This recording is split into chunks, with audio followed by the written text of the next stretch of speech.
אזרחי ישראל, שרות ושרי הממשלה, ערב טוב. הישיבה הזאת נועדה לדון בהשבת חטופינו. אבל אני מבקש להתחיל בדבר שצריך להיות מובן מאליו. יש בחוץ דיבורי הבל, כאילו אחרי ההפוגה להשבת חטופינו, אנחנו נפסיק את המלחמה. אז אני מבקש להבהיר, אנחנו במלחמה, ונמשיך במלחמה.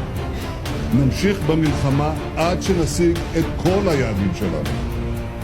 לחסל את החמאס, להשיב את כל חטופינו ונעדרינו, ולהבטיח שבעזה לא יהיה שום גורם שמאיים על ישראל.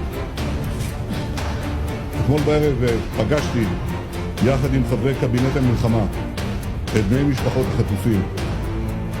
הקשבתי קשב רב למצוקה שלהם. הם תיארו בקול רוטט, לפעמים בדמעות, את הסיוט שבו הם נתונים. אמרתי למשפחות היקרות, השבת חטופינו היא משימה קדושה ועליונה, ואני מחויב לה יחד עם חבריי. כפי שאמר הרמב"ם, אין מצווה גדולה יותר מפדיון שבויים. לא נרפה מן המאמץ עד שנפדה את כולם, עד שנשיב את כולם. את הילדים והילדות, את האימהות והאבות, את הצעירים והצעירות, את הקשישים והקשישות, את החיילים והחיילות, את כולם. במלחמה יש שלבים, וגם בהשבת החטופים יש שלבים.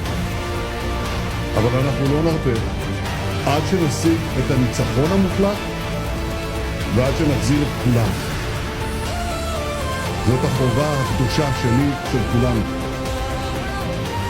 בימים האחרונים שוחחתי עם ידידנו נשיא ארצות הברית ג'ו ביידן, וביקשתי את התערבותו לטובת שיפור המתווה שיוצג לפניכם.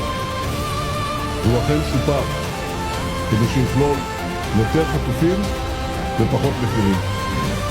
השיחות האלה נשאו פרי. הנשיא ביידן נרתם לעניין, ואני מודה לו.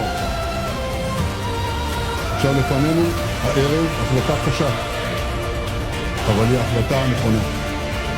כל גורמי הביטחון תומכים באופן מלא.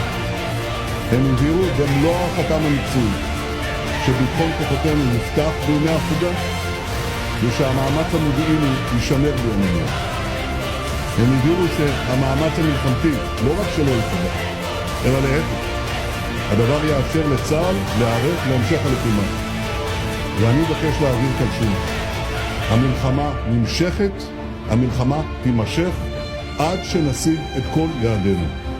לחסל את החמאס, להשיב את כל חטופינו, ולהבטיח שביום אחרי החמאס, עזה לא תאיים יותר על ישראל, לא יהיה בה שום גורם שתומך בטרור, שמחנך את ילדיו בטרור, ושמאיים על מדינת ישראל. בעזרת השם נעשה ונצליח ויחד ננצח.